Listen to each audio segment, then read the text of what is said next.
Salut les frères et les sœurs, aujourd'hui je suis en train de traduire un message à propos des guerres qui sont en train d'éclater et, et donc à propos des conseils que Frère Joseph et Angela et la communauté donnent aussi pour les frères qui malheureusement ne peuvent pas partir et laisser l'Europe.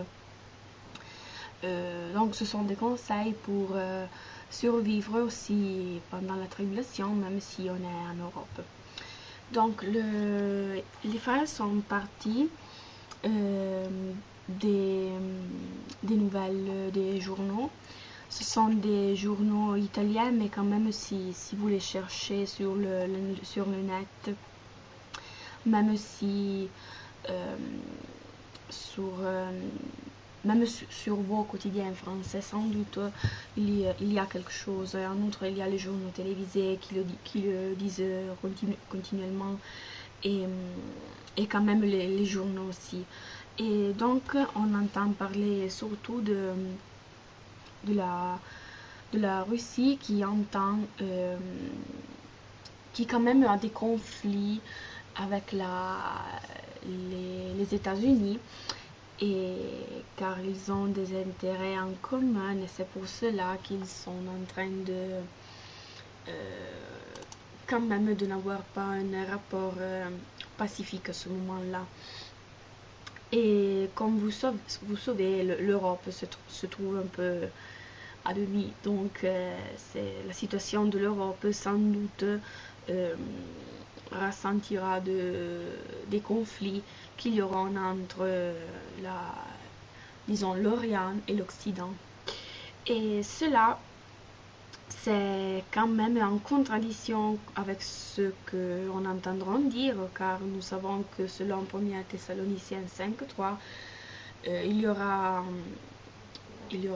quand même d'ici un peu la notice de paix et assurance. Et donc, ce sera à ce moment-là que nous devrons, je disais, nous rappeler que les Écritures nous disent que quand nous entendrons cette annonce-là, nous devons nous savoir que la guerre éclatera d'il à peu.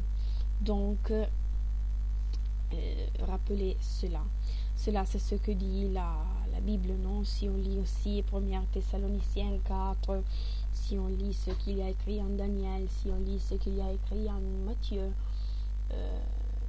c'est vraiment clair, cela. Donc, la chose la plus importante avant tout, c'est ne pas écouter les mensonges qui viennent du monde de la politique, car sans doute l'intention des politiciens sera celle de nous assurer, de nous faire comprendre que la paix est proche. Probablement semblera que il y aura des accords entre les différentes puissances, mais en réalité nous savons qu'il y aura une reprise économique, donc qui effectivement dans les premières 3 années et demie du pas, il y aura quand même une période de meilleure, disons, mais nous savons que cela c'est seulement quelque chose de faux, car la tragédie c'est en train d'arriver et d'être proche.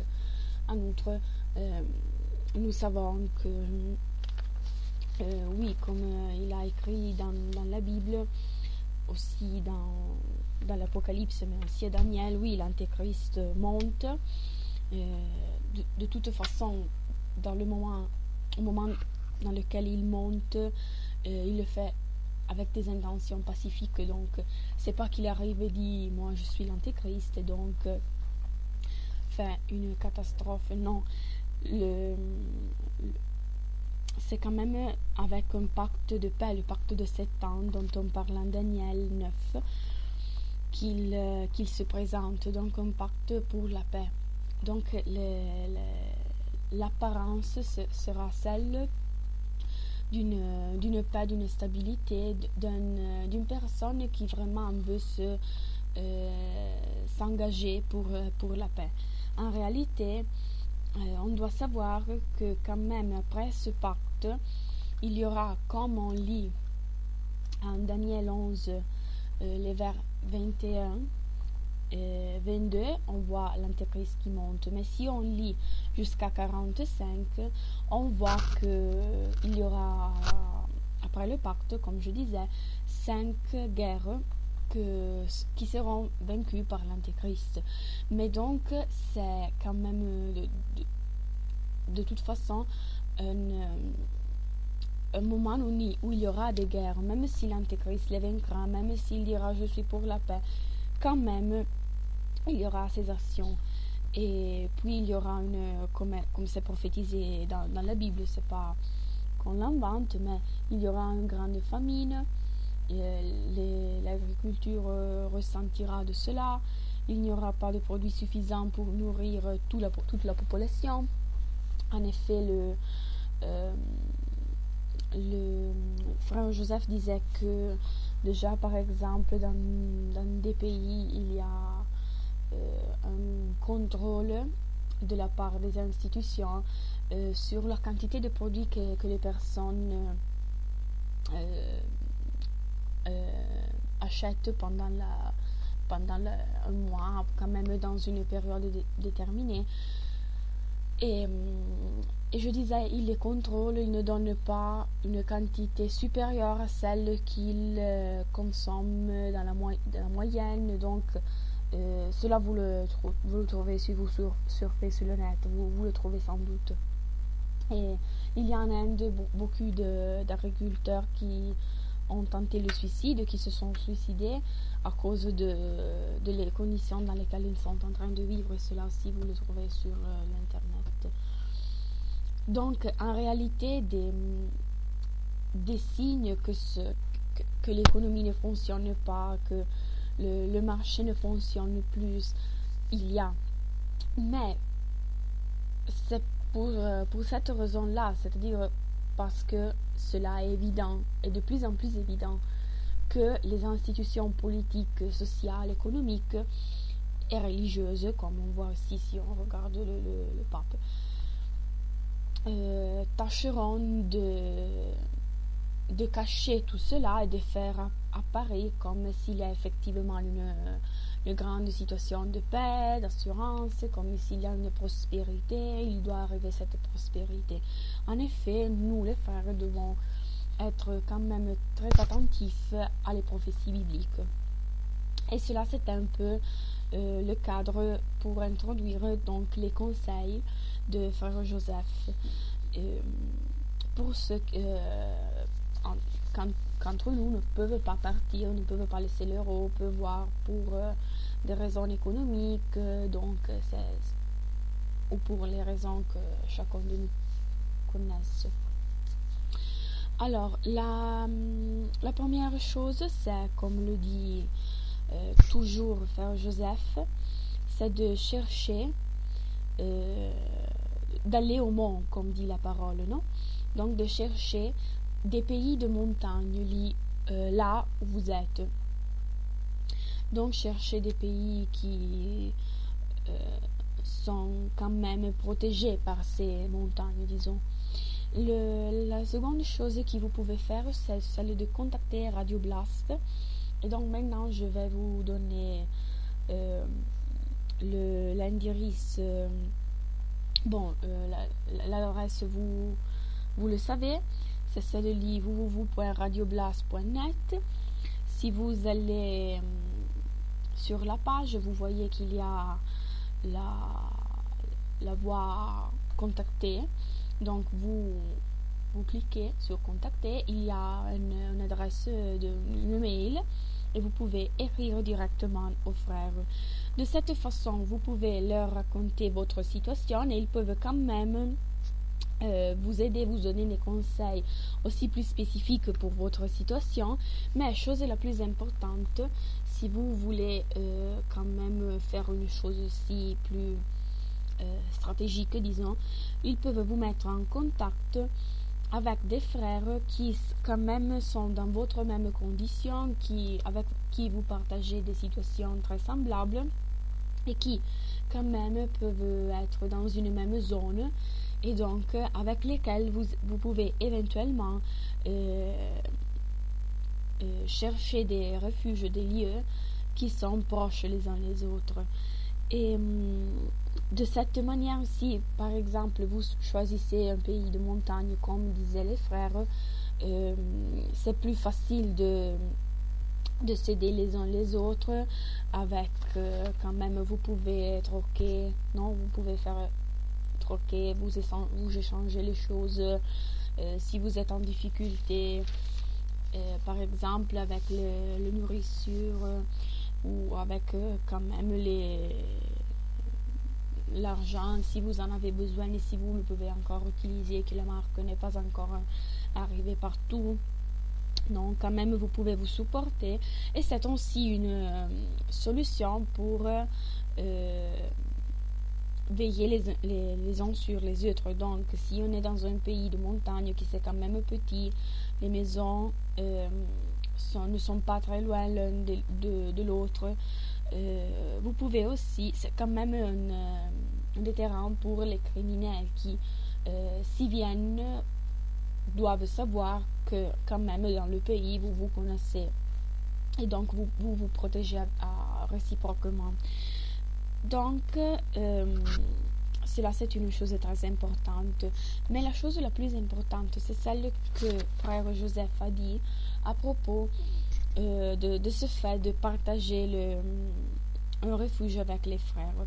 Frère Joseph dit, si vous voulez faire une communauté, c'est-à-dire prendre différents frères et vous réunir dans un même logement, cela c'est quelque chose qu'il ne conseille pas, car ils ont eu des expériences en passé de frères qu'ils ont mis en contact et qui ont tâché de faire cela, mais depuis sont montées des discussions, ils n'étaient pas d'accord sur les choses, des visions différentes, et donc il y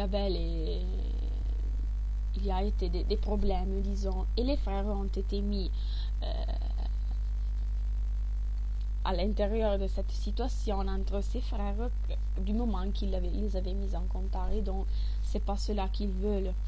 Mais aussi parce que quand même, dans la tribulation, comme on lit aussi dans la parole, il y aura des frères qui seront en réalité des fausses frères, qui avec leur hypocrisie quand même cacheront la réalité, c'est-à-dire qu'ils auront une apparence de vrais frères, mais qui en réalité seront des Judas. Et donc aussi pour éviter cela, ce qui les frères conseillent, c'est avant tout, donc, quand ils vous donnent les contacts d'autres frères, de vous rencontrer d'un lieu lointain de votre maison et aussi d'un hypothétique refuge, de vous rencontrer, de vous donner rendez-vous, de vous rencontrer, et donc de voir, non, si effectivement la personne que vous avez devant vous, c'est vraiment une personne de laquelle vous pouvez vous fier.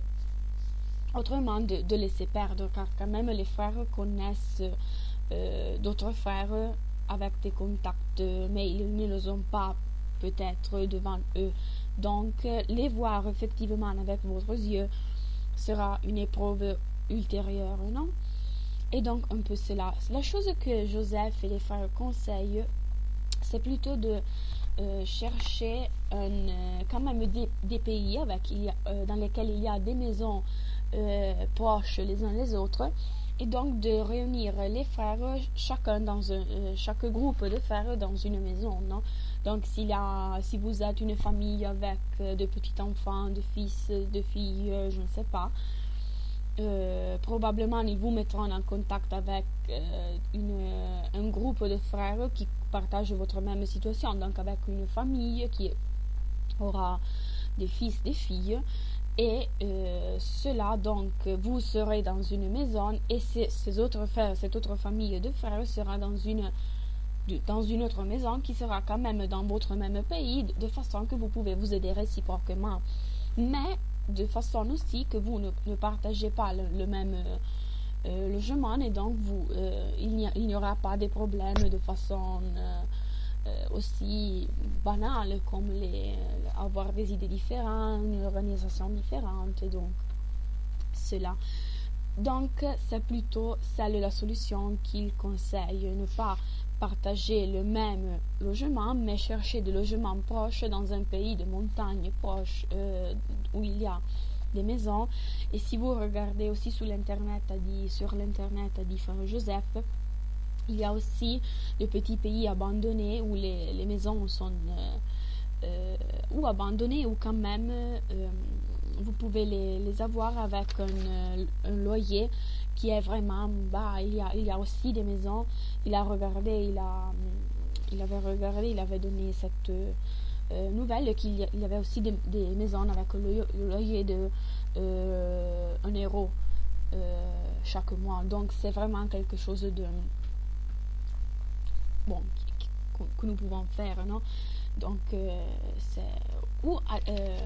y a aussi, comme je disais, des maisons qui ont été totalement abandonnées, des pays qui ont totalement été abandonnés, car les paysans ont décidé d'aller vivre dans les villes. Donc il y a ces pays qui sont là, abandonnés, il n'y a personne qui habite.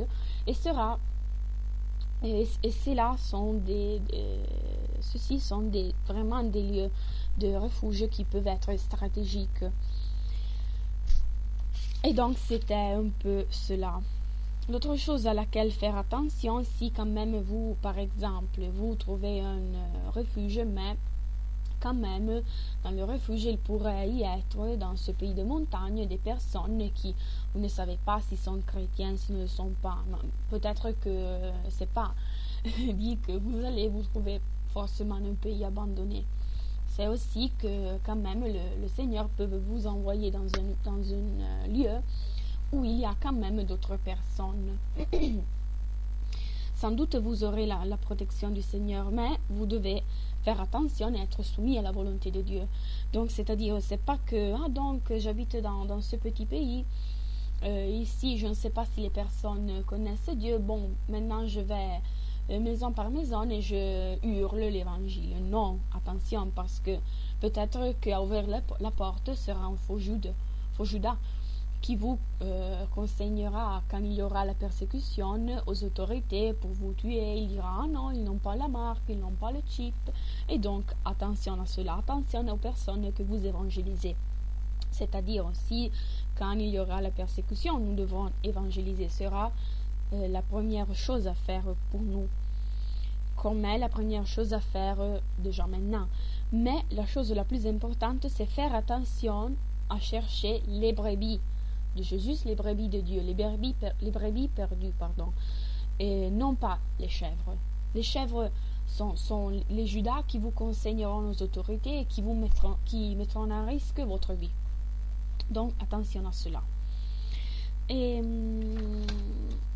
la chose la plus importante, c'est pas que vous disiez, bon, je vais vivre dans le refuge et je fais rien. Non. Car comme il y a écrit aussi dans les Actes des Apôtres, si vous prenez le chapitre 18, le vers 3, cela parle de l'apôtre Paul, vous voyez qu'il y a écrit. Et comme il avait le même métier, donc, il demeura chez eux, il travailla. Ils étaient faiseurs de tentes. Donc, c'est pas que Paul, même s'il était un apôtre, donc un grand servant de Dieu, c'est pas que Paul ne faisait rien. Non, c'est que Paul travailla. Et c'est avec sa fatigue qu'il se gagnait quelque chose pour vivre. Et c'est là, donc, c'est important si vous allez dans ce refuge, car vous ne pouvez pas vivre de la mendicité, non? Vous devez, oui, vous aider réciproquement, les frères aident les autres frères, mais c'est pas que vous pouvez vivre sur les épaules et avec les ressources de notre frère. Cela, non. L'aide, c'est une chose, la mendicité, disait frère Joseph, c'est toute autre chose. Et cela n'est pas n'est pas juste aux yeux de Dieu, comme on voit ici aussi dans cette écriture. Et quand même, c'est un commandement de vivre, non? Si on regarde un peu la parole, de vivre avec le travail, je veux dire. Une autre chose intéressante, c'est celle de se procurer des animaux pour la nourriture, c'est-à-dire, je ne sais pas, les vaches, les brebis pour le lait, je ne sais pas, des dindes, des coqs, des poules, pour avoir les œufs plutôt que la chair aussi. Donc, se procurer des animaux et peut-être si vous trouvez un lieu où vous pouvez construire un petit, je ne sais pas comment vous dire, ou qui s'approche à un fleuve, ou quand même où vous pouvez construire un petit mer, non? Et avoir des poissons donc qui se reproduisent et qui donc vous donnent de la nourriture. Pourquoi non? Les frères disaient qu'il était en train d'étudier une manière pour faire aussi cela, car quand même aussi avoir des poissons à manger, c'est pas une chose négative. Quand même, vous pouvez faire aussi cela. Et avant donc de faire tout cela, la chose la plus importante, c'est celle de rencontrer les frères. Joseph a répété cela. S'assurer qu'ils sont aussi disposés à donner leur vie à Dieu, qu'ils ont donné leur vie à Dieu et à Jésus, mais qui dans une situation de persécution, ils sont aussi prêts à donner leur vie pour sauver la vôtre. Donc, des frères qui, si les rejoignent force, donc la police qui sont en train de faire, ou quand même les soldats, les militaires sont en train de chercher, non, si ces forces vont et dans un des frères, il ne dit pas, ah oui, les frères qui vous cherchez sont là tout dans la montagne, non, mais cherchez un frère que plutôt que confesser où vous êtes caché, se fait aussi tuer, se fait emprisonner, et que vous soyez disposés à faire la même chose avec les frères, car cela sera fondamental, être avec des frères dans lesquels vous pouvez confier et qui peuvent confier en vous et en votre vraiment foi en Dieu et en Jésus. L'autre point de vue, c'est à propos de ce discours du travail qu'on a fait jusqu'à quelques minutes, qu'ils soient autonomes, ces frères, donc qui ne sont pas des mendiants qui viennent seulement pour vous exploiter, mais qui sont quand même, qu'ils ont des ressources et éventuellement vous pouvez vous aider, cela sans doute. Et donc, si l'autre chose fondamentale, j'étais en train de l'oublier, c'est celle d'être discret, de ne pas révéler le lieu de refuge, comme il y a écrit en Matthieu 8, et donc faire attention aux faux frères au Judas, comme il y a écrit en Galates 2, 4. Et cela à cause des faux frères qui s'étaient furtivement introduits et glissés parmi nous pour épier la liberté que nous avons en Jésus-Christ avec l'intention de nous asservir. Car il y aura ces faux Judas de cette typologie-là, c'est-à-dire que avec, je ne sais pas, une excuse qui apparemment pourrait être aussi bonne à votre yeux et aux yeux de Dieu, tenteront de vous asservir à eux. Et aussi, comme l'on dit en Daniel 11, 34, dans le temps où ils succomberont, ils seront un peu secourus, et plusieurs se joindront à eux par hypocrisie. Donc il y aura aussi il y aura plein de personnes qui Satan envoyera de façon hypocrite pour tâcher de nous faire tomber en tentation de nous faire pécher devant à Dieu et à Jésus-Christ. Donc cela, c'est la chose la plus importante à laquelle vous devez faire absolument attention. Et nous ne pouvons pas nous mettre en risque. C'est fondamental, la discrétion. Et je vous donne donc toutes les références. Alors, si vous voulez contacter Frère Joseph, Angela et leur communauté pour recevoir des conseils en plus, pour vous confier, pour raconter votre situation et recevoir quand même un aide ultérieure, ou quand même, si vous voulez contacter les frères afin qu'ils vous mettent en contact avec d'autres frères pour chercher, qui quand même sont proches à vous et qui avec lesquels vous rencontrez et évaluez éventuellement de construire une petite communauté, dans le sens de trouver un lieu dans lequel il y a des logements proches, de façon d'y aller vivre et être quand même proche pour s'aider réciproquement pendant ce période qui est en train d'arriver. Vous pouvez aller sur la page de Radio Blast, donc vous surfez sur le net en cherchant radioblast.net, pardon. Vous allez sous la voie contacter, vous voyez qu'il y a une mail qui c'est highskylight@gmail.com et vous pouvez cliquer et envoyer une mail. Dans cette mail, la chose fondamentale, disaient les frères, c'est de leur donner vos données.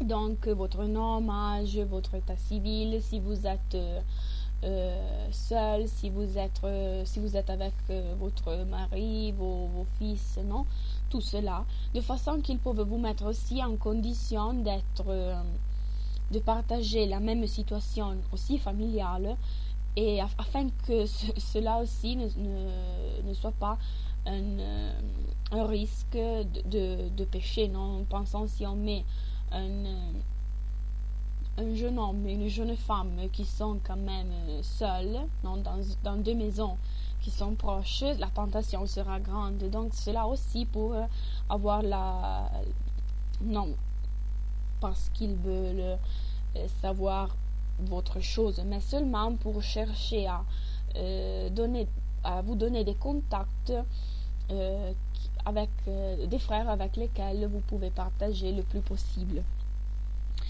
Et donc vous envoyez vos données personnelles et cela et vous attendez que les frères puissent vous répondre. Vous voyez, si vous mettez en contact avec quelqu'un, si vous avez envie de les rencontrer, pardon. Et quand même mettez-vous dans les mains du Seigneur et confiez en lui. Et j'espère que d'avoir traduit ce message de façon claire, afin que ces conseils puissent entrer dans vos cœurs et vous pouvez en faire trésor. Je vous embrasse, je vous donne un saint bain dans Jésus-Christ et bonne journée.